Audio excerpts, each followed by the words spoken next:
안녕하셨습니까? 예, 또 한 주가 또 됐습니다. 오늘은 교재 58페이지 개업공인중개사의 손해배상 책임 등 여기부터 하겠습니다. 58페이지 보세요. 예.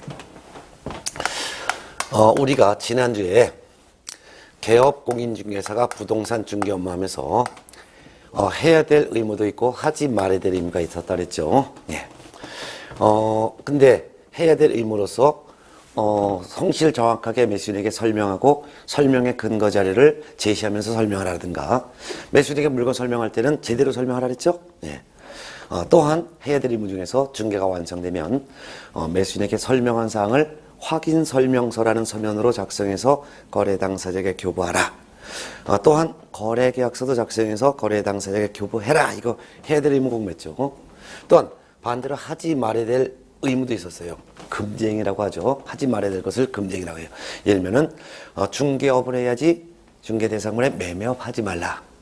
또한 무등록 중개업 하는 사람인 것을 알면서 그를 통하여 중개를 의뢰받아도 안 되고 그에게 자기 명의를 이용케 해도 안 된다.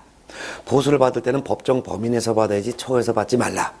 또한 의뢰인의 판단을 그르치는 거짓된 언행을 하지 말라. 또한 소유권을 취득할 수 있는 권리에는 해당하지만 남한테 양도가 금지되어 있는 증서가 있죠. 주택청약통장, 이와 같은 증서를 중개해도 안 되고 매매업해도 안 된다. 또한 의뢰인과 직접 거래하거나 쌍방을 대리하면 안 된다. 그 밖에도 마지막으로는 미등기 전매하도록 중개하면 안 된다. 이는 미등기 전매자가 탈세하도록 도와준 행위에 해당되기 때문에 미등기 전매하도록 중개해서 안 된다. 이런 하지 말아야 될 금지행위도 공부했었죠. 이와 같은 해야 될 의무와 하지 말아야 될 의무를 제대로 지켜야 되는데 이를 위반했어요.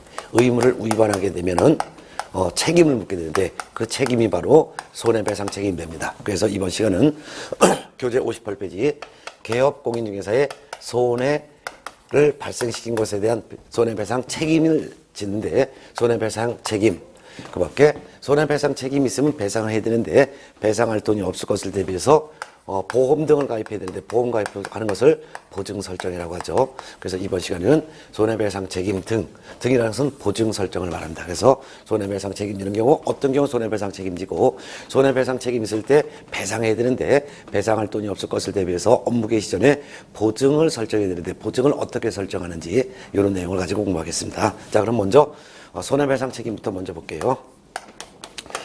개업공인중개사의 손해배상 책임에 대한 내용이 공인중개사법에 규정이 있습니다. 공인중개사법 2법에는 개업공인중개사가 거래 당사자인 매도인 또는 매수인에게 손해를 발생시켰을 때 그 손해를 배상할 책임에 대해서는 두 가지 규정을 두고 있습니다. 하나는 잘못했을 때 배상 책임지는 과실 책임을 규정하고 있고, 또 하나는 개업공인중개사가 전혀 잘못한 게 없음에도 배상 책임지는 무과실 책임, 이 두 가지를 규정하고 있습니다.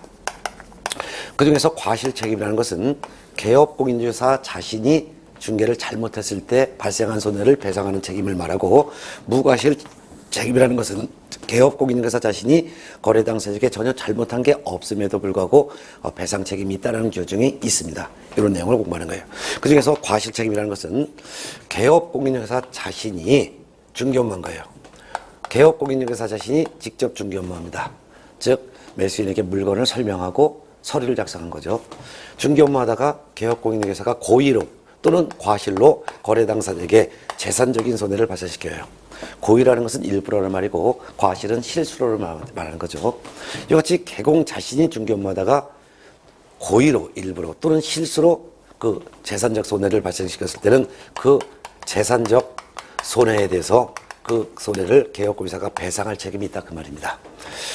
특히 과실이라는 것은 실수로 발생한 손해도 배상할 책임이 있다는 거 말이에요. 그러면 고의로 발생한 손해는 더욱 배상 책임이 있겠죠?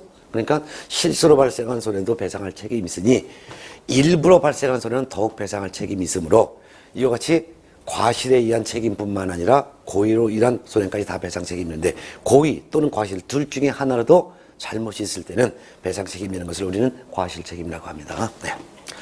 그런데 공인중개사법에서는 개업공인중개사 자신이 직접 중개 업무한 게 아니에요. 그런데도 거래 당사자에게 발생한 손해가 있다면 그 손해를 배상할 책임이 있다 그 말입니다. 이를 우리는 무과실 책임이라고 하는데 어떤 경우냐면 두 가지가 있습니다.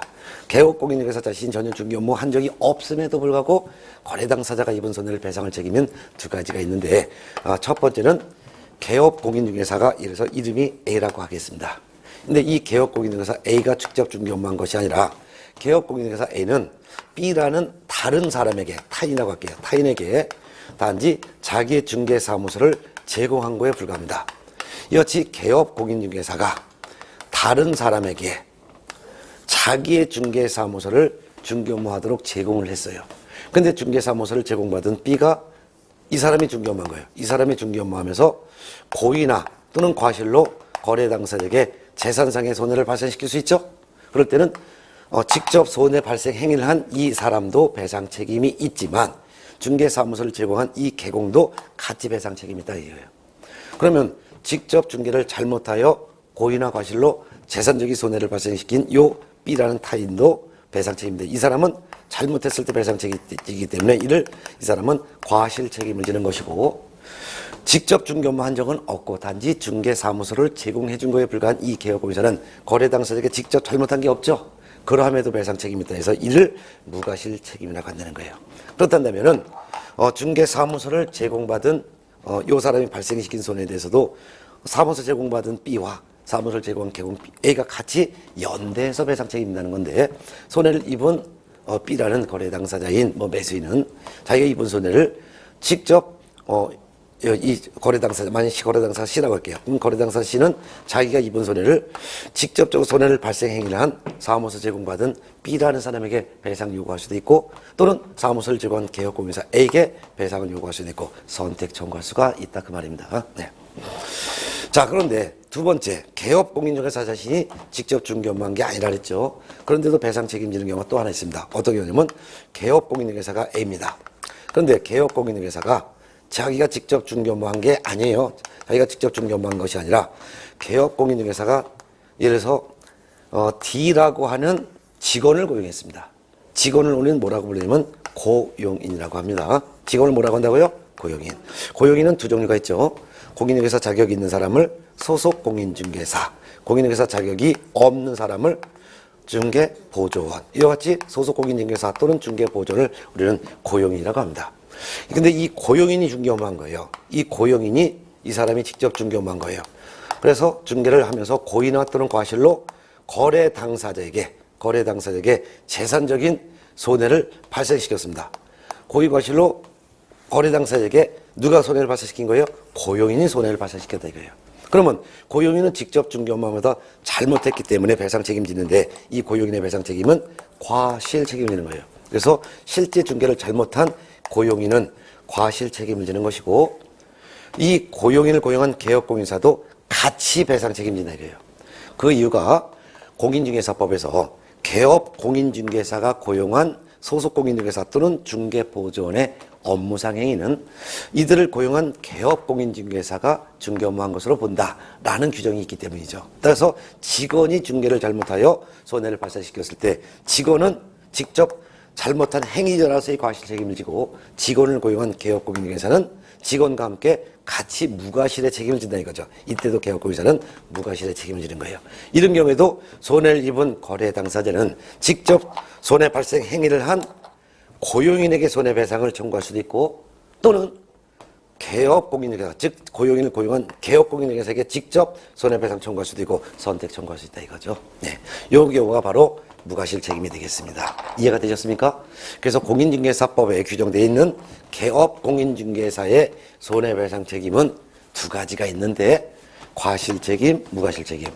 과실 책임은 개업공인중개사 자신이 직접 중개 업무하면서 잘못하여 발생시킨 손해를 배상할 책임이 있다는 것이고 무과실 책임은 개업공인중개사가 직접 중개 업무한 적은 없지만 다른 사람이 중개를 잘못하여 손해를 발생시켰을 때도 배상할 책임이 개업공인중개사에게 있다는 건데 두 가지가 있다. 하나는 자기의 중개사무소를 다른 사람이 중개 업무하도록 제공해 줬는데 사무소 제공받은 사람이 잘못 중개하여 거래 당사자에게 손해를 입혔다면 그 사무소를 제공받은 사람은 행위자로서의 과실 책임을 지는 것이고 이 사무소를 제공해 준 개업공인중개사는 무과실의 책임을 같이 진다는 것이고 또한 개업공인중개사가 직원을 고용했는데 직원이 중개를 잘못하여 거래 당사자에게 손해를 발생시켰다면 직원은 과실책임을, 직원을 고용한 개업공인중개사는 무과실의 책임을 함께 진다라는 거, 이렇게 이해해 두시겠죠. 그럼 이와 같은 경우에 개업공인중개사가 손해배상 책임이 있다면 손해를 배상해야 되는데, 손해배상할 책임이 있는데 배상할 돈이 없을 걸 대비해서 개업공인중개사는 업무를 하기 전에 보증부터 설정을 해야 되는 거예요. 보험을 가입해야 되는 거죠. 그게 바로 59페이지가 되겠습니다. 그러면 59페이지가 바로 손해배상 책임을 보장하기 위한 조치인 업무보증 설정 의무가 되겠습니다. 예. 자, 업무보증 설정은 누가 언제 보증을 설정해야 되느냐? 개업공인중개사가 보증을 설정해야 될 의무가 있습니다. 그렇다면 소속공인중개사라든가 중개보조원이라든가 그 밖에도 법인의 사원, 임원, 이와 같은 분들은 보증 설정 의무가 없는 것이고, 개업공인중개사가 보증을 설정해야 될 의무가 있습니다. 개업공인중개사가 사장이기 때문이죠. 개업공인중개사는 세 종류가 있죠. 법개공, 그 다음에 공개공, 부개공. 요 세 종류의 개업공인중개사는 반드시 보증을 설정해야 됩니다. 참고적으로 공인중개사법에 규정이 되어 있는 개업공인중개사가 아니라 다른 법에 중개업을 할 수 있도록 규정되어 있는 법인체가 있죠. 예를 들면 농업협동조합. 밖에 나가면 농협 보이죠? 농협은 공인중개사법에 규정된 개업공인중개사가 아니죠. 공인중개사법이 아니라 다른 법에 규정되어 있는 개업공인중개사를 의미는 특수법인이라고 하는데, 특수법인으로서 대표적인 경우가 바로 농협이 되는 거예요. 농협도 보증을 설정해야 될 의무가 있습니다. 근데 보증 설정해야 되는데 보험가입, 즉 언제 설정해야 되냐? 개업공인중개사는 언제 설정해야 되냐? 바로 업무를 개시하기 전에 해야 합니다. 업무를 개시하기 전이라는 것은 중개업을 시작하기 전에 먼저 보증부터 설정한 다음에 그 다음에 업무 개시 전에 보증을 먼저 설정을 해야 됩니다. 보증 설정하여 등록관청에 보증 설정했다라고 신고해야 합니다. 보증 설정했다라고 신고해야죠. 그때 보증 설정하는 방법이 세 가지 방법이 있습니다. 첫 번째는 보증보험회사에 가서 보증보험에 가입을 하는 거예요. 두 번째는 공제사업을 하는 협회 가서 공제에 가입하는 거예요. 세 번째는 법원에 가서 개업공인중개사 자신의 돈을 법원에 맡겨놓는 거예요. 이를 공탁이라고 합니다. 이 세 가지 방법 중에 하나의 방법을 선택해서 보증을 설정하는 거죠. 이와 같이 세 가지 중에 하나의 방법을 설정하는데 보증보험에 가입한다는 것은 이거예요. 개업공인중개사하고 보증보험회사하고의 보증보험회사, 이 개업공인중개사 보증보험회사가 두 사람이 보험계약을 체결하는 거죠. 그래서 우리는 보증보험계약, 이것은 보험계약이라고 할게요.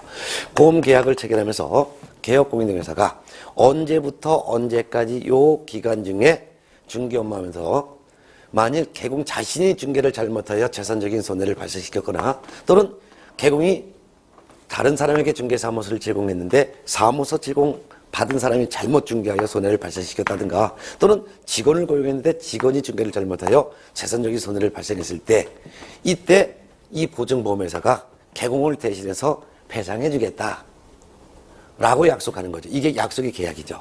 그 대신 개업공인중개사는 보증보험회사에다가 보험료를 내겠다 이거예요. 그리고 얼마의 보증을 가입하는지 보장해주는 금액은 얼마이고, 그 해당되는 보험을 가입할 때 보험료는 얼마 낼지 서로 계약을 체결하는 거죠. 이게 바로 이제 보증기간이라고 하는 거예요. 보증기간. 예를 들면 2016년도 10월 5일부터 2017년도 10월 4일까지 1년의 보장기간으로, 즉 보장기간을 보증기간 또는 보장기간 같은 의미인데요.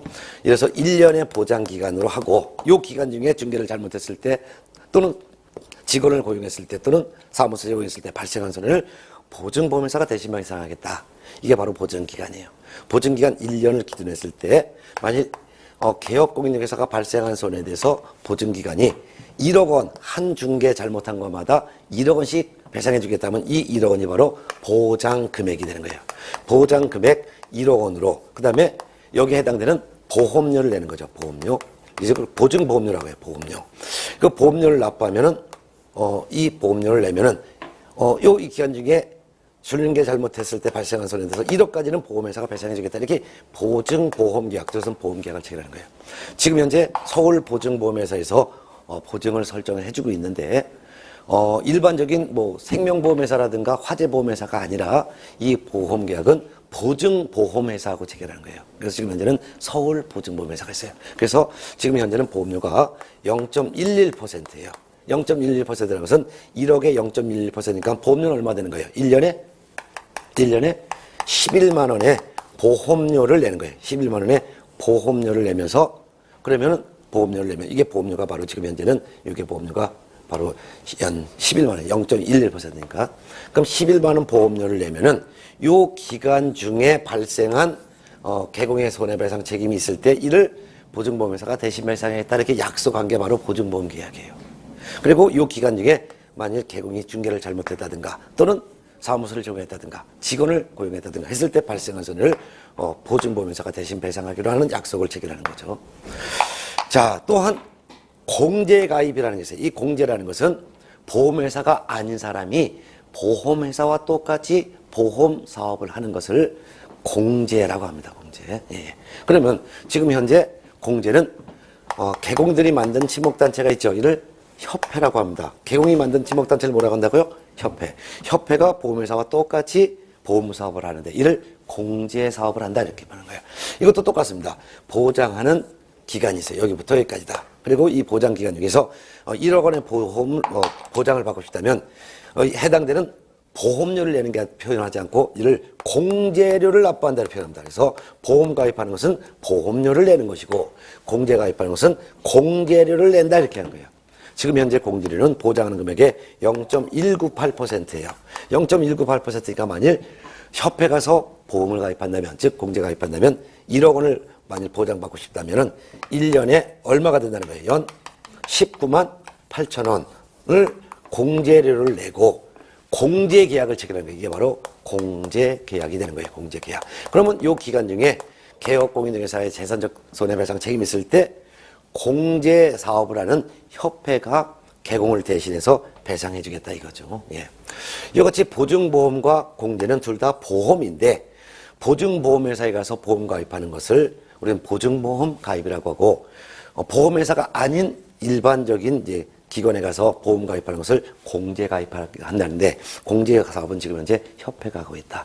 둘 다 보장하는 기간 중에 발생한 손해에 대해서 대신 배상해 주겠다 이거예요. 그렇지만 배상해 주고 나서 어떻게 하냐? 나중에 구상권을 행사하는 거예요. 그래서 배상을 해주고 배상해 준 돈에 대해서는 개공 상대로 뺏어간다 이게 구상권을 행사할 수가 있다 이렇게 되어 있습니다.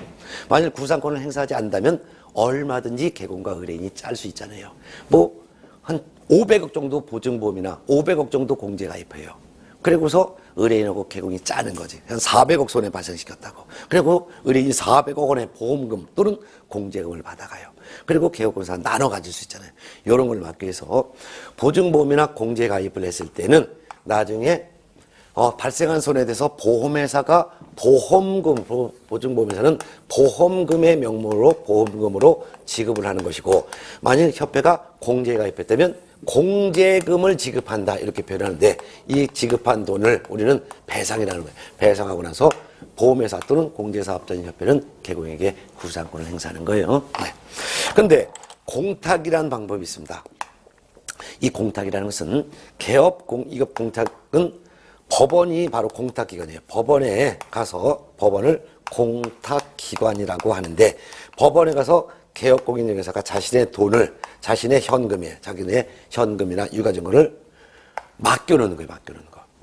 개인이 개인에게 돈을 맡겨놓는 것을 임치라고 표현하고 국가기관에 맡겨놓은 것을 공탁이라고 합니다. 그래서 자기의 돈을 법원에다 맡겨놓고 만일 개업공인중개사의 손해배상 책임이 있다면 의뢰인은 법원에 가서 개공이 맡겨놓은 돈을 찾아가는 거죠. 이를 우리는 공탁금을 찾아간다. 즉 공탁금으로 배상한다 이게요. 근데 공탁금으로 배상했다는 것은 결국 누구 돈으로 배상한 거예요? 개업공인중개사 자신의 돈으로 배상한 거죠. 배상했다 하더라도 이는 구상권의 대상이 될 수가 없는 거예요. 왜냐면 이거는 개공의 돈을 공탁기관인 법원은 대신 전달만 한 거에 불과한 거죠. 예. 요 업무 개시하기 전에 개업공인중개사는 보증보험에 가입하거나 공제에 가입하거나 공탁하거나 세 가지 중에 하나의 방법을 선택해서 꼭 보증을 설정해야 된다는 거죠. 그래서 이와 같은 세 가지 중에 하나의 보증을 설정을 해야 된다 그 말입니다. 예. 근데 보증 설정할 때 얼마의 보증을 설정해야 될지는 개업공인중개사별로 차이가 있습니다. 그게 바로 교재 59쪽 그중에 동그라미 2번 개업공인중개사는 다음 각호에 해당하는 금액을 보장하는 보증보험 또는 공제가입하거나 공탁해야 된다 해놓고 박스에서 1번 법인인 개업공인중개사는 했어요. 법인인 개업공인중개사 할 때는 항상 주된 사무소를 의미하는 거예요. 그래서 법인인 개업공인중개사 이렇게 나왔을 때는 법인인 개업공인중개사의 주된 사무소는 그 말이에요. 예, 2억 원 이상의 보증을 설정해야 합니다. 2억 원 이상이라서는 최소 2억 원 이상의 보증을 설정해야 된다 그 말이에요. 근데 법인 개업공인중개사가 만일 분사무소를 설치했다면 한 개의 분사무소 설치할 때마다 추가로 최소 1억 원 이상의 보증을 추가로 또 설정해야 되는 거예요. 만일 3개의 분사무소를 추가로 설치한다면은 주된 사무소 2억, 분사무소 3억, 그 법인 전체는 총 5억 원 이상의 보증을 설정해야 된다 그 말입니다. 그리고 어느 한 개 분사무소에서 재산적 손해를 발생시켰다면 그 보증금으로 배상하는 것은 주된 사무소와 다른 분사무소 전체 설정한 금액에서 배상되는 거예요. 그래서 3개의 분사무소를 뒀다면 그 법인 전체는 총 5억 원 이상의 보증을 설정해야죠. 주된 사무소 2억, 분사무소 3개면 각각 1억 원씩이니까 그중에서 어느 한 개 분사무소가 4억 원의 자산적 손해를 발생시켰다면 그 법인 전체가 설정한 금액이 5억 원이면 5억 범위 안에서 배상이 가능하다 그 말입니다. 근데 법인이 아닌 개업공인중개사 즉 공개공과 부개공은 1억 원 이상의 보증을 설정하면 됩니다. 농협도 보증을 설정해야 돼요. 농협은 1,000만 원 이상의 보증만 설정하면 됩니다. 1,000만 원 이상. 그 이유가 농협은 모든 사람을 대상으로 중개할 수 있는 게 아니라 농협법에 오로지 농협에 가입한 조합원만을 대상으로 중개를 할 수 있으며 그것도 중개할 수 있는 물건은 농지에 대해서만 중개할 수 있다라고 제한을 뒀어요. 그러니까 건물이라든가 주택이라든가 상가라든가 이런 것은 농협은 중개 못한다 이거예요. 그렇기 때문에 농협이 중개를 하다가 손해를 발생시킨다 하더라도 비교적 금액이 적을 것으로 예상돼서 농협은 1,000만 원 이상의 보증을 설정하면 되도록 이런 특혜를 뒀죠. 네. 자, 이와 같이 개업공인중개사는 중개 업무 하기 전에 먼저 보증보험이나 공제나 공탁 등 셋 중에 하나의 보증을 설정하여 등록관청에 신고를 해야 되고 보증 설정에 따라 신고해야지만 등록관청은 그때서야 중개사무소 등록증을 교부해주고 등록증을 교부받으면 등록증을 사무소에 게시하고 나서 업무를 시작하는 거예요. 업무를 하다가 손해를 발생시켰을 때 보증 설정했으면 보증기관이 개공이 발생한 손해를 보증기관이 대신 배상해준다 그 말이죠. 예. 또한 업무를 하다가 거래를 성사시켜줬어요. 업무하다가 개업공인중개사가 거래를 성사시켜줬습니다. 거래 성사라는 것은 거래 계약을 말하는데 공인중개사법에서는 거래 계약 체결이라고도 표현하고 다른 말로는 중개 완성이라고도 표현합니다. 그럼 중개가 완성되는 흥정을 끝내줬다 그 말은 거래 계약이 체결됐다는 거예요. 그러면 중개를 완성시켜줬을 때 개업공인중개사에게는 3가지 의무가 있었어요. 3가지 의무를 그중에서 2가지는 우리가 지난주에 했습니다. 첫 번째는 개업공인중개사는 매수인에게 물건 설명했죠. 물건 설명은 말로 설명했죠. 이 구두로 설명한 걸 서면으로 작성해야 돼요. 그 서면 이름을 중개 대상물을 확인해서 설명한 서면이다 해서 중개 대상물 확인 설명서라고 해요. 이 확인 설명서를 작성하여 거래 당사자에게 교부를 하고 그 사본을 3년간 보존하죠. 그 다음에 2번째는 거래 계약서를 작성해야 돼요. 거래 계약서를 작성해서 거래 당사자에게 교부하고 그 사본을 5년간 보존해죠. 이때 거래 계약서라는 것은 거래 당사자 간에 합의한 내용을 서면으로 작성하는 거죠. 매도인과 매수인이 서로 합의한 내용을 서면으로 작성하는 매매 계약서가 바로 이 거래 계약서 되겠죠. 그 다음에 이제 3번째 할 일이 바로 중개가 완성됐을 때 개업공인중개사는 거래 당사자에게 업무 보증을 설정했다는 것을 설명해야 돼요. 보증 설정한 사실을 설명하고 그리고 보증관계 증서 사본, 즉 보험증 보험에 가입했으면 보증보험 증서를 주겠죠. 보증 보험 증서 원본은 사무소에 게시하는 것이고 이 사본을 거래 당사자에게 교부해야 되는 의무가 있어요. 그러지만 개업공인사는 야 매도인이나 매수인이나 내가 확인 설명서 작성해서 줬지, 그 다음에 거래계약서 작성해서 줬지, 그 다음에 보험 가입했어.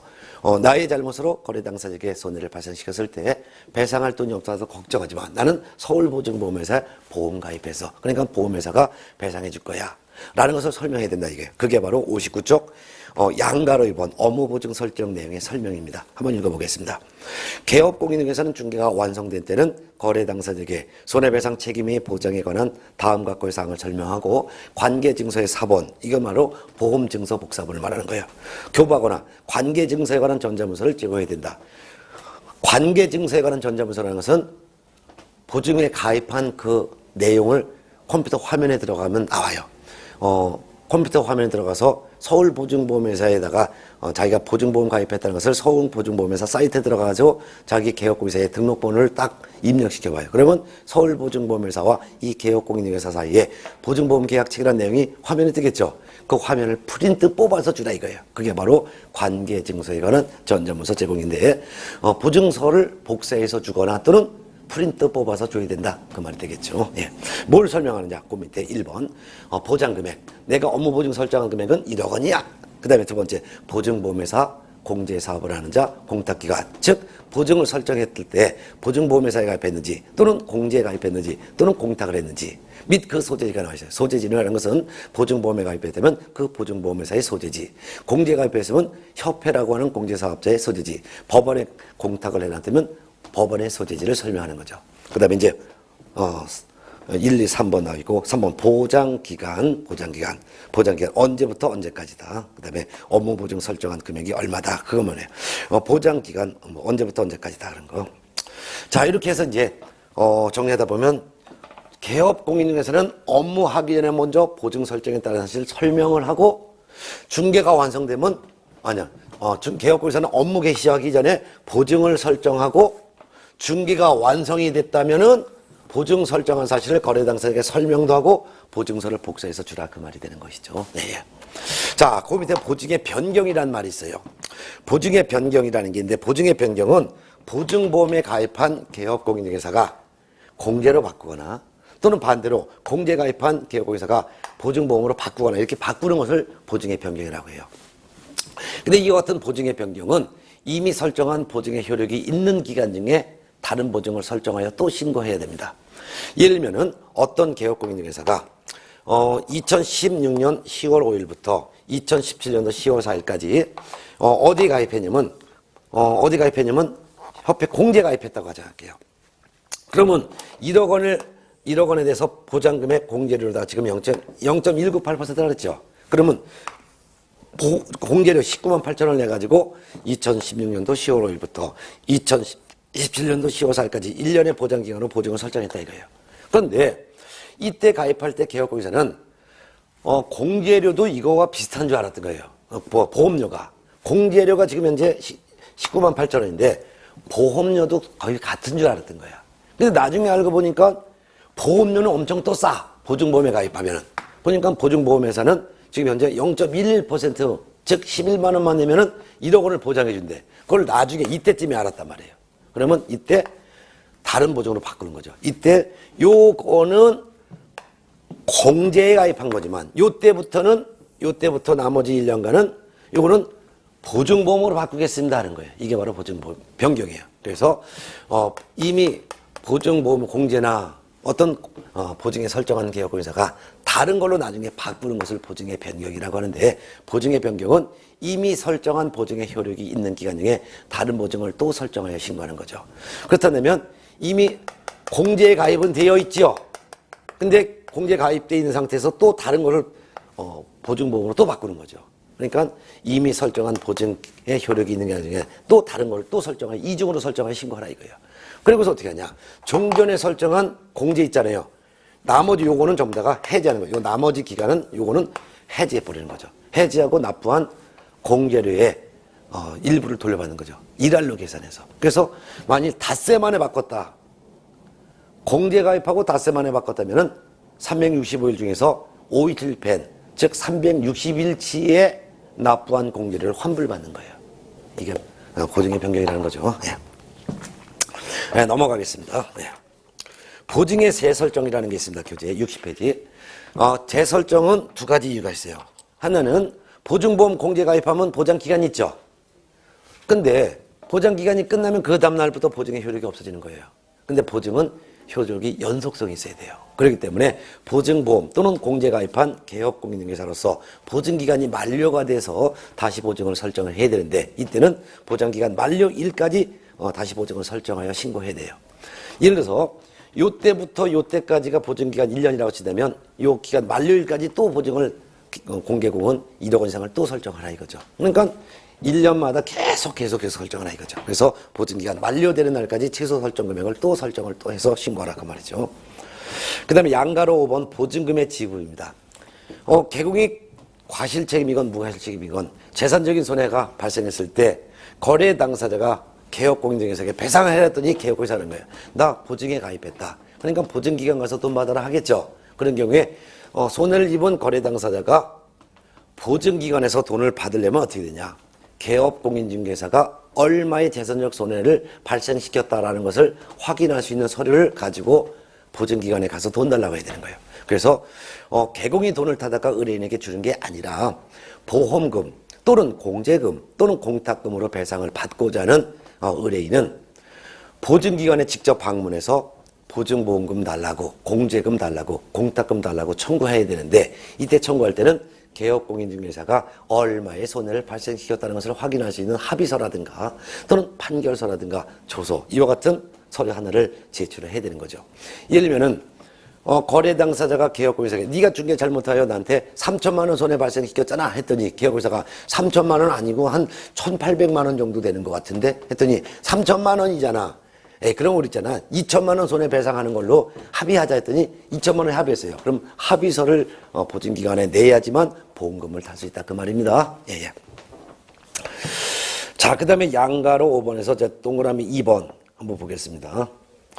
개업공인중개사는 보증보험금, 공제금 또는 공탁금으로 손해배상을 한 때는 15일 이내에 보증보험 또는 공제에 다시 가입하거나 공탁금 중 부족하게 된 금액을 보존해야 된다 이런 말이 있어요. 그건 뭐냐면은 개업공인중개사를 대신해서 보증보험회사가 보험금으로 배상했다든가 또는 개업공인중개사가 공제에 가입해서 개공을 대신해서 공제금으로 배상했다든가 또는 개업공인중개사가 자기 돈을 법원에 맡겼는데 공탁금을 법원이 대신 전달했다든가 하게 되면은 개업공인중개사는 보증을 또 설정해야 되는 거예요. 이럴 때는 배상 후 15일 내에 다시 설정을 하는 거죠.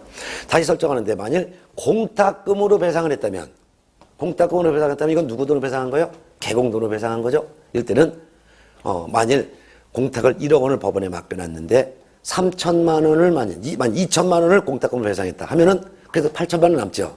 그럼 부족하게 된 금액 공개공이 되면 얼마가 부족하게 된 거예요? 2천만 원. 2천만 원을 15일에 보존하면 되는 거예요. 그렇지만 보험금으로 배상했다든가 또는 공제금으로 배상했을 때는 나머지 돈이 없어지는 거예요.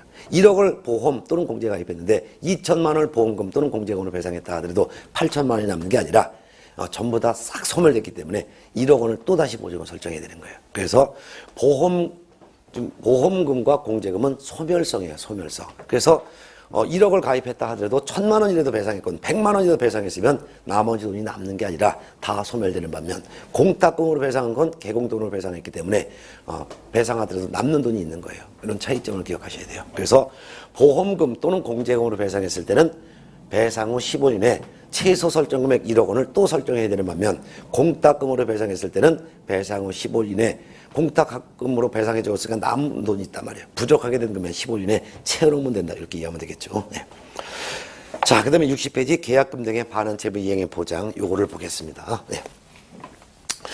자, 요 같은 내용을 이제 기본적인 내용을 이제 이해하셨고 요 지금 내용은 뭐 여러분들이 한 중학교 때 요즘은 중학교 애들 고등학교 애들이 이런 걸 다 배운 내용이기 때문에 아마 중학교 때 배운 내용이 아마 기억이 나셨을 거예요. 예. 그래서 그 다음에 이제 3번 계약금 등의 반환 채무 이행 보도록 하겠습니다. 네. 60페이지 보세요. 네. 이거 지우고서 하겠습니다. 네. 계약금 등의 반환 채무 이행의 보장을 가로 열고 예치제도 가로 닫고 써놓으시기 바랍니다. 예치제도. 네. 60페이지 볼게요. 네. 계약금 등의 반환 채무 이행의 보장, 이를 예치 제도라고도 합니다. 그래서 반환 채무 이행의 보장을 밑줄 치고 가로 열고 예치제도 이렇게 써놓으면 좋겠습니다. 요건 뭐냐면요. 여기 보세요. 갑이라는 개업공인회사가 있다라고 가정하겠습니다. 자, A라는 매도인과 B라는 매수인 사이에 개업공인중개사가 중개를 하여 두 사람이 매매 계약을 체결했다고 가정하겠습니다. 그래서 2월 10일 날 매매 계약을 체결시켰다 하겠습니다. 총 거래 금액을 5억 원으로 계약을 할까요? 그러면 매매 계약이 체결됐다. 즉 중개가 완성됐어요. 그러면 계약이 체결된 이유라 하더라도 매도인과 매수인은 이행의 업무가 남지요. 계약은 법률행위라 그랬죠. 예? 법률행위는 뭐가 법률행위예요? 법률 효과를 발생시키는 행위죠. 그럼 법률 효과가 뭐예요? 법률 효과란 권리와 의무의 발생이라 했죠. 그러면 계약이 체결됐으면 계약은 무슨 행위? 법률행위. 법률행위니까 법률 효과를 발생시키죠. 그럼 법률 효과가 뭐예요? 권리와 의무를 발생시키는 행위라 그랬죠. 그러니까 법률 효과가 발생했죠. 권리와 의무가 발생하잖아요. 그럼 매도인과 매수인은 어떤 권리가 있어요? 매도인은 매수인으로부터 대금을 받을 권리. 그 대신 의무가 있잖아요. 등기를 넘겨야 될 의무. 매수인은 어떤 의무가 있어요? 매도인에게 대금을 지급해야 될 의무. 그 대신 소유권을 취득할 권리가 있잖아요. 이게 바로 이제 법률 효과잖아요. 이 법률 효과를 우리는 이행 업무라고 표현하고 있는 거예요. 그렇죠? 이걸 제가 얘기한 것이 아니라 여러분들 민법에서 이렇게 강의했을 거예요. 그렇죠? 예. 그러면 이 이행의 업무를 하는 도중에 거래 사고가 발생할 수 있어요.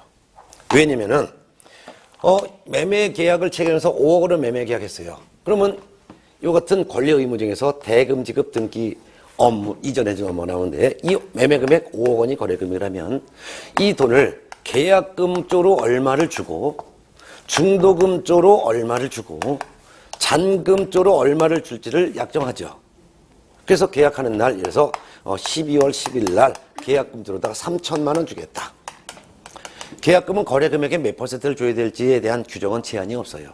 그래서 5억이 계약 거래 금액이지만 10만 원을 계약금으로 지급하기로 해도 상관없고 3억 원을 계약금으로 주기로 해도 상관없죠. 제한이 없으니까. 그런데 한 3천만 원을 계약금으로 12월 10일 날 계약하는 날 주고 중도금을 12월 30일 날 3억 7천만 원을 지급하기로 하고 이렇게 예를 드는 거예요. 그리고 나머지 잔금은 다음 연도인 1월 20일 날 1억 원을 지급하기로 하는 이러한 계약을 성사시켰잖아요. 그렇다면 요와 같은 것을 다 줄 의무가 바로 매수인에게 있고 그리고 권리는 등기를 이전받을 권리. 이 매도인은 돈을 받을 권리가 있지만 등기를 넘겨줘야 될 의무가 바로 법률 효과라 그랬잖아요. 근데 이행 업무 중에서 예를 들어서 계약금 3천만 원 줬어요.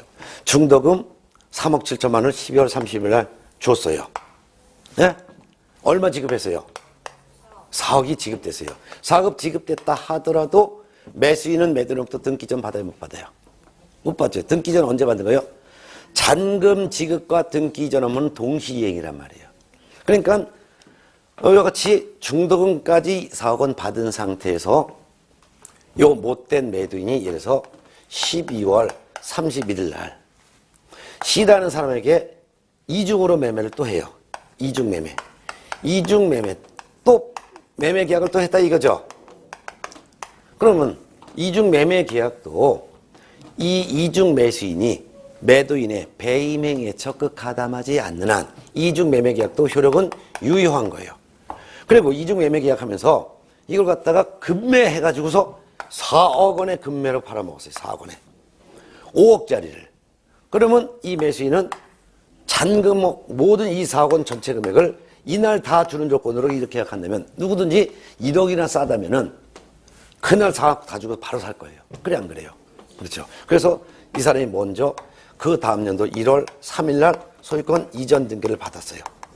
그러면 이전 등기를 먼저 받았으면 이전 등기는 효력이 있는 거예요. 계약은 누가 먼저 했어요? 이 똑같은 부동산 하나에 대해서 계약은 누가 먼저 했어요? B가 먼저 있어요. 이게 제1 매수인. 근데 나중에 계약한 제2 매수인 C, 이 사람이 등기를 먼저 했죠? 그럼 등기가 먼저 했으니까 유효한 거예요. 여러분들 물건이 변동되는 이유는 몇 가지가 있다 그랬어요. 민법에서 배웠잖아. 민법에서 여러분들 물건의 변동사유는 되는 사유는 186조와 187조 두 가지밖에 없다 그랬잖아요. 권리에 변동되는 사유는 두 가지밖에 없다니까요. 어떤 경우요? 법률 행위에 의한 물건 변동과 법률 규정에 의해서 물건이 변동되는 거 두 가지밖에 없다니까요. 그래서 민법 186조에서 법률 행위에 의한 물건 변동은 뭐 해야 된다 그랬어요? 등기해야 된다. 법률 행위가 뭐예요? 계약을 법률 행위를 했잖아요. 그래서 계약에 따른 물건이 변동되려면 계약했다 해서 물건이 변동되는 게 아니죠. 뭐까지 해야 돼요? 등기까지 해야 돼. 그렇죠? 또 하나 권리가 물건이 변동되는 사유는 법률 규정에 의한 물건 변동이 있죠. 법률 규정에 의한 물건 변동은 187조에서 안 했나? 그냥 안 했어도 안 한 걸로 해야죠. 뭐 그렇죠? 네. 그래서 물건이 변동되는 것은 계약에 의한 물건 변동되는 경우와 계약이 아니라 이러이러한 요건만 되면은 그냥 물건이 변동됩니다라고 법률의 규정에 의해서 당연히 물건이 변동되는 경우 두 가지로 나눠놨잖아요. 민법에서. 그래서 법률행위 즉 계약에 따른 물건 변동은 계약을 체결했다 물건이 변동돼서 얘가 소유권을 취득하는 게 아니라 등기까지 해야 되는 거야. 근데 계약은 얘가 먼저 했어도 등기를 먼저 한 C가 소유권 취득하는 거야. 왜? 법률행위에 한 물건 변동은 등기를 해야지만 물건이 변동되기 때문이란 말이에요. 그렇죠? 네.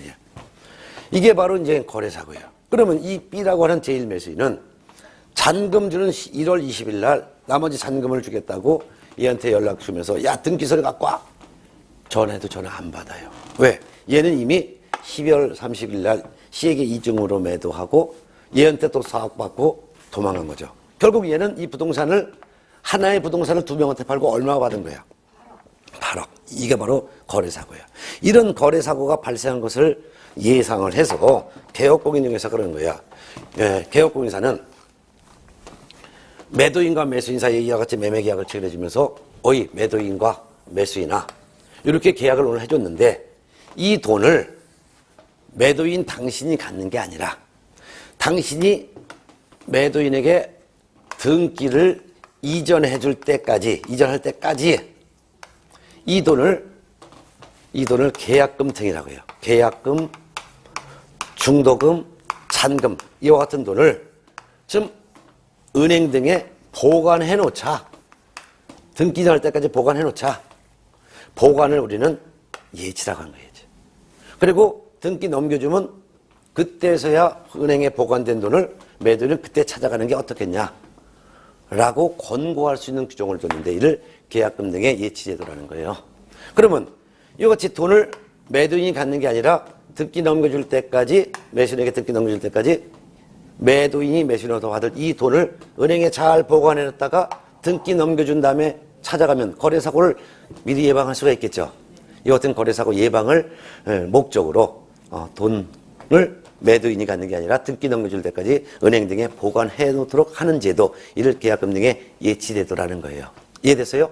이런 것은 강행 규정이 아니고 또 강제 규정이 아니기 때문에 예치하는 매도인은 없지만 예치하도록 권고할 수 있는 규정은 있습니다. 그래서 교재 한번 읽어보겠습니다. 60페이지 예치 권고. 개업공인중개사는 거래 안정을 보장하기 위해서 필요하다고 인정하는 경우에는 거래계약의 이행이 완료될 때까지, 거래계약의 이행이 완료된다는 것은 등기 넘겨줄 때까지 계약금이나 중도금이나 또는 잔금 이와 같은 돈을 계약금 등이라고 하는데 금융기관 등에 예치하도록, 즉 보관하도록 거래 당사자에게 권고할 수 있다 이렇게 했어요. 자, 권고할 수 있다는 것은 권고를 해야 될 의무는 없지만 권고할 수도 있고 안 할 수도 있다 이거죠. 근데 권고했다 하더라도 매도인이 이에 따라서 돈을 보관할 의무는 없어요. 아니 매도인도 매수인으로부터 이 돈 받아서 자기도 이사할 집에 계약금 중도금 치러야 되잖아요. 그렇기 때문에 설령 개공이 거래 당사자에게 돈을 보관해 놓자 라고 권고했다 하더라도 이를 보관할 의무는 없다 이거예요. 그렇지만 보관을 하게 되면 거래사고를 막을 수 있는 아주 좋은 기능을 갖겠죠. 예, 예. 그래서 그 밑에 양가로 2번 계약금 등을 예치하는 경우라는 게 있어요. 보관 안 해도 되지만 보관을 만일 한다면 예치 대상금이 있어요. 어떤 돈을 보관해야 되냐? 이는 계약금만을 보관해도 되고 중도금만을 보관해도 되고 잔금만을 보관해도 되고 계약금 중도금을 같이 보관해도 되고 이는 매도인이 예치하고 싶은 돈만 예치해도 된다 이거예요. 그러니까 매도인이 예치하느냐 예치하지 않느냐 결정은 누구한테 있는 거예요? 매도인에게 있으니까 매도인이 예치하고 싶은 돈만 예치해도 된다 그 말입니다. 이해됐어요? 그 다음에 동그라미 2번 예치 명의자 있어요. 예치 명의자라는 것은 만약 예치한다면 보관한다면 누구 명의로 보관하냐 이거예요. 누구 명의로 보관한다는 것은 누구 통장에다 입금시켜 놓느냐 그 말이에요.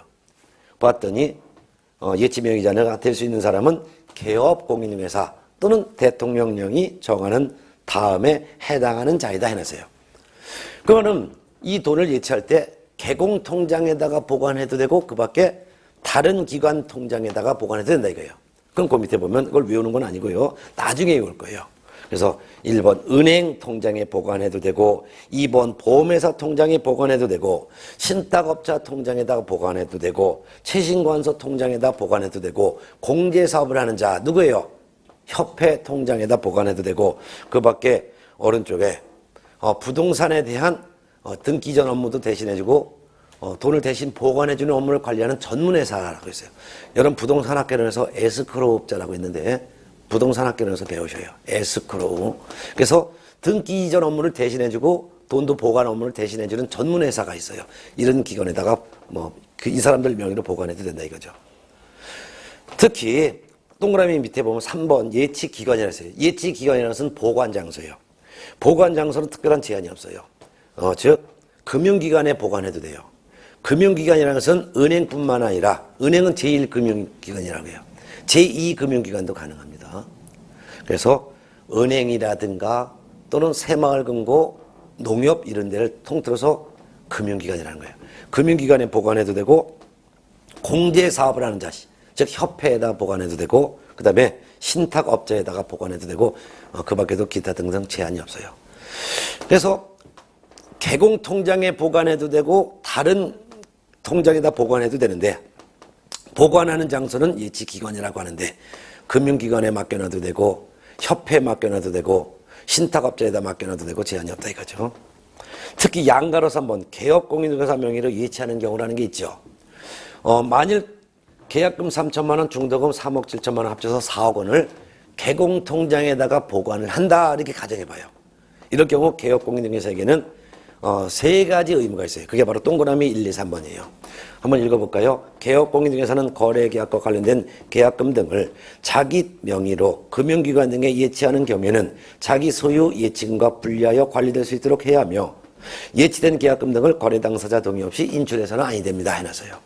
그 말은 뭐냐면은 만일 계약금 중도금에서 4억 원을 매도인이 받을 돈을 개공통장에다가 개공이 보관한다면 개공은 기존에 자기 중개 보수가 입금되고 월말 되면 카드 대금 월세가 나가는 그 통장이 있겠죠. 그 통장에다가 보관하면 안 되고 매도인의 돈을 보관하는 별도의 통장을 하나 개설해서 보관해야 된다 그 말이에요. 그게 바로 자기 소유 예치금과는 분리해서 관리해야 된다. 만일 별도의 통장을 만들지 않고 기존의 중개 보수도 입금되고 월말 되면 카드 대금이 공과금이 나가는 그 통장에다가 매도인의 돈을 같이 입금시키면 어떻게 할까요? 월말 되면 이 돈이 개공의 카드 대금으로 쑥쑥 다 빠져나가겠죠. 그런 걸 막기 위해서 개공 통장에다가 입금할 때는 이 돈을 입금하는 별도의 통장을 하나 만들어야 된다 이거예요. 그리고 개공 통장에 돈이 있으니까 개공이 돈을 뺄 수 있어요 없어요? 있죠. 매도인의 돈이 개공 통장에 입금돼 있고 개공이 통장을 갖고 있으니까. 그렇다 하더라도 개공은 거래 당사자 동의 없이 예치된 이 돈을 무단으로 인출하면 안 된다 이거죠. 근데 무단으로 인출하면 안 된다 하지만 개공 입장에서는 오늘 갑자기 매도인이 돈을 자기 통장에다 한 4억 원을 입금했으니까 그 견물생심이라고 돈 빼고 싶은 생각이 들지요. 그냥 그래요. 사람이 속이는 게 아니라 돈이 속인단 말이에요. 그래서 개공 통장에 입금된 돈을 개공이 마음대로 빼가지 못하게 하기 위해서 별도의 의무가 하나 또 생겼어요. 그게 바로 예치하는 금액만큼의 별도의 보험을 또 가입해야 돼요. 개공은. 그게 바로 동그라미 2번입니다. 한번 읽어볼까요? 개업공인 등에서는 계약금 등을 자기 명의로 금융기관 등에 예치하는 경우 그 계약금 등을 거래 당사자에게 지급할 것을 보장하기 위해서 예치 대상이 되는 계약금 등에 해당하는 금액을 보장하는 보증보험 또는 공제가입하거나 공탁을 해야 하며 거래 당사자에게 관계증서 사본을 교부하거나 관계증서에 관한 전자문서를 제공해야 합니다. 라는 규정을 둔 거예요. 그게 바로 개공통장에 만일 계약금 3천만 원, 중도금 3억 7천 합쳐서 4억 원을 개공통장에 입금시킨다면 개공은 이 4억만큼의 보험을 또 가입하라 이거예요. 그래야지만 개공이 돈 빼들고 도망가더라도 보험회사가 개공이 돈 빼들고 도망간 그 돈을 보험회사가 대신 배상할 수 있는 보험을 별도로 또 가입하라 그 말입니다. 이해됐어요? 예, 예. 또한 동그라미 3번 읽어보겠습니다. 개업공인중개사는 거래 당사자가 계약금 등을 개업공인중개사 명의로 금융기관 등에 이해치할 것을 의뢰하는 경우에는 계약 이행의 완료 또는 계약 해제 등의 사유로 인한 계약금 등의 인출에 대한 거래 당사자의 동의 방법, 반환 채무 이행 보장에 소요되는 실비, 그 밖에 거래 안전을 위해서 필요한 사항, 약정을 해라 이렇게 했어요. 이게 무슨 말이냐면 개공통장에다 만약 4억 원을 예치했어요. 그런데 나중에 매수인이 잔금을 싹 이제 줬어요. 매수인 매도인에게. 잔금 줬으니까 이제 이 계약금 중도금은 지금 보관돼 있죠. 그래 안 그래요? 그러면 이행이 완료됐다는 것은 매수인이 나머지 잔금을 싹 줘버렸다 이거예요. 그러면 계약금과 중도금이 매도인에 가 있는 게 아니라 지금 개공통장에 입금돼 있죠. 이때는 잔금까지 다 줘서 이행이 완료되면 이때는 예치된 돈을 개공통장에 있는 돈을 이때는 매도인이 인출해도 좋아 라고 매수인과 약속을 하라 이거예요. 따라서 나머지 잔금을 싹 지급을 매수인이 했다면 이제 등기소리 넘겨줄 거 아니겠어요. 그리고 등기소리 넘겨줬죠. 등기소리 넘겨줬으니까 이제 매도인은 개공통장에 있는 이 돈을 그때는 다시 인출해도 되죠. 이같이 매도인이 매수인에게 등기소리를 넘겨준다면 이때는 예치된 돈을 그때는 매도인이 가져가도 좋습니다. 라고 개공과 매수인이 약속하라 이거예요. 또한 반대로 계약금 중도금 4억 원을 예치했어요. 근데 매도인과 매수인이 합의해서 계약을 파기할 수도 있죠. 계약하고서 중간에 매도인과 매수인이 합의해서 해약할 수 있어요, 없어요? 있잖아요. 계약이 해약돼서 파기가 됐죠. 그럼 파기가 됐으니까 이 돈을 이제 누가 다시 찾아가야 돼? 매수인. 이어치 중간에 계약이 파기되면은 보관되어 있는 이 돈을 매수인이 그때는 인출해도 좋다라고 매도인과 개공은 약속을 하라 이거예요. 이해됐죠? 그 다음에 아까 개공 명의로 이 돈을 예치하면 예치하는 금액만큼의 별도의 개공은 또 보험을 또 가입하라 했죠. 그럼 보험 가입하려고 보험료 냈어요, 안 냈어요? 냈단 말이에요. 이 돈을 보험료를 매수인에게 청구하여 받을 수 있다라고 약속하라 이거예요. 이해됐습니까? 네, 예. 자, 이와 같이 이걸 정리하면은 개업공인중개사는 두 사람 사이의 거래 계약을 체결시켜줬는데 거래 안전을 보장하기 위해서, 즉 못된 매도인이 등기 넘겨주기 전에 이중으로 팔아버리고 도망가는 이런 불상사를 막기 위해서, 이게 바로 거래의 안전을 보장하기 위해서 거래 당사자에게 매수인이 매도인에게 지급할 이 돈을, 즉 계약금이나 중도금이나 잔금을 은행 등에 보관하는 게 어떻겠냐라고 거래 당사자에게 권고할 수 있는데, 권고했다 하더라도 거래 당사자가 돈을 보관하는 의무는 없다. 근데 만일 보관을 한다면은 계약금만 보관하는지 중도금만 보관하는지 잔금만 보관하는지는 매도인이 결정한다. 이때 보관할 때 누구 통장에 보관하느냐, 이 지명이자는 개공통장에 보관해도 되고 그 밖에 다른 기관 통장에 보관해도 된다. 특히 개공통장에 보관했을 때는 개공에게는 세 가지 의무가 있다. 첫 번째는 개공통장에다 돈을 보관할 때는 개공은 기존에 수입 지출이 들어오고 카드 대금 나가는 기존 통장에다 보관하지 말고 별도의 통장을 하나 만들어야 된다. 그리고 마음대로 빼면 안 된다. 두 번째는 개공통장에 보관한 이 돈만큼의 별도의 보험을 또 가입해야 된다, 개공은. 또한 나중에 매도인이 등기소리를 넘겨주게 되면 이 보관된 돈을 이때는 매도인이 다시 찾아가고, 중간에 계약이 파기가 되면 이 돈을 매수인이 다시 찾아가도 좋다라고 개공은 거래 당사자를 약속해야 되며, 또한 개공통장에 예치할 때 이만큼의 보험을 가입하느냐고 냈던 그 보험료를 매수인이 부담하겠다라고 개공과 매수인은 별도로 약속을 해야 된다. 이런 내용이었습니다. 이해가 됐습니까? 네, 예. 자, 그렇게 해서 이번 시간에는 개공의 손해배상 책임과 계약금 등의 반환 채무 이행 보장, 요 두 가지 내용을 정리했어요. 우리가 한 3분만 한번 정리해 볼까요? 오늘 공부한 거. 네. 제가 목감기가 있어서 목이 발이 잘 안 나와서 자꾸 침이 말라서 요걸 커피를 먹었는데 커피를 먹었더니 목이 더 마른 것 같아. 자, 손해배상 책임과 업무 보증 설정에서 일단 개공이 직접 중개업무하다가 즉 고의과실로 거래 당사자에게 재산상 손해를 발생시켰을 때 배상 책임지는 경우를 우리는 과실책임. 근데 무과실 책임도 있다. 즉 개공이 직접 중개한 게 아닌데도 불구하고 배상 책임지는 경우도 있다. 어떤 경우냐? 하나는 자기의 중개사무소를 다른 사람의 중개행위 장소로 제공함으로써 거래 당사자에게 재산상 손해를 발생시켰을 때 개공은 사무소 제공 받은 사람과 같이 연대 책임이 있다. 사무소 제공받은 사람은 과실책임, 사무소를 제공한 개공은 무과실책임. 또한 개공이 직원을 고용했을 때 직원이 고의과실로 발생한 손해를 직원은 과실책임지고 직원을 고용한 개공은 무과실책임을 함께 연대 책임지다는 게 있다. 손해배상 책임이 있을 때 배상할 책임을 보장하기 위해서 업무 개시에 보증을 설정해야 된다. 보증 설정하는 방법은 보증보험에 가입하거나 공제에 가입하거나 공탁 셋 중에 하나를 해야 된다.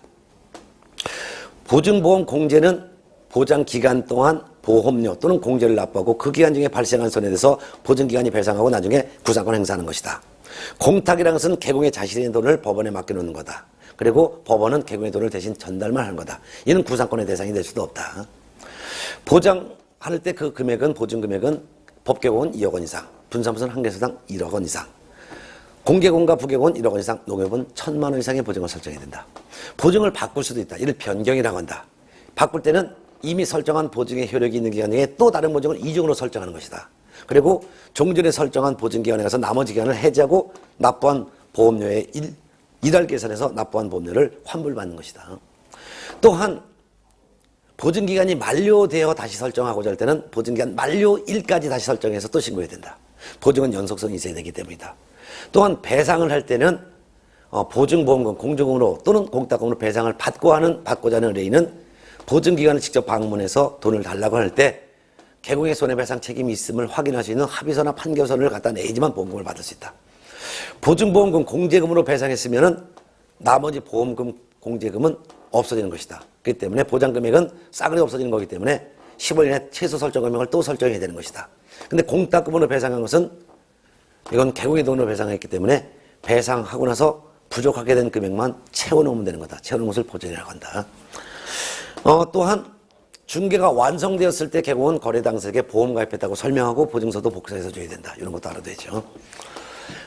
계약금 등의 반환 채무 이행 보장을 위해서 예치 제도가 있다.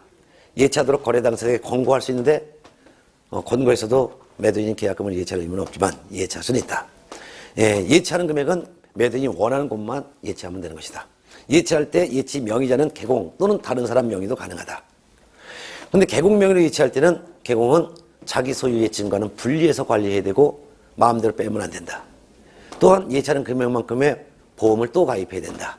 그리고 나중에 중간에 거래계약이 중간에 이행이 완료가 돼서 등기를 넘겨주게 된다면 이때 예치돈을 매도인이 다시 찾아가고 중간에 계약이 파기되면 매수인이 다시 찾아가고 한다는 것을 미리 약정해야 되며 개공 통장에 예치하는데 소요되는 비용으로서 보험료 이거는 매수인이 부담한다라고 개공과 거래 당사자는 미리 약속을 해야 된다. 이런 내용을 정리했죠. 예. 자, 이제 고생 끝에 낙인데 다음 시간은 교재 62쪽 개공의 보수, 교육, 보측, 협회에 대해서 다음 시간에 할 거예요. 그래서 다음 시간에 개공이 중개 완성했을 때 보수를 어떻게 받을지 이런 내용을 갖고 다시 만나요.